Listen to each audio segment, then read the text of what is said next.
warahmatullahi wabarakatuh.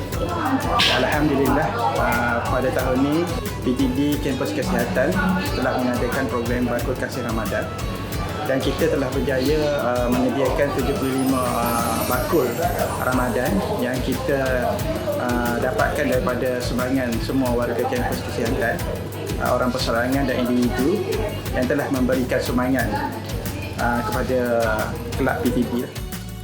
Dengan sedikit sumbangan ni, bakul Ramadan ni kita dapat memberikan harapan yang amat besar kepada Asnaf supaya dapat meringankan beban mereka dalam menyediakan ibadah berbuka dan juga persiapan Aidilfitri yang akan datang di dalam Ramadan.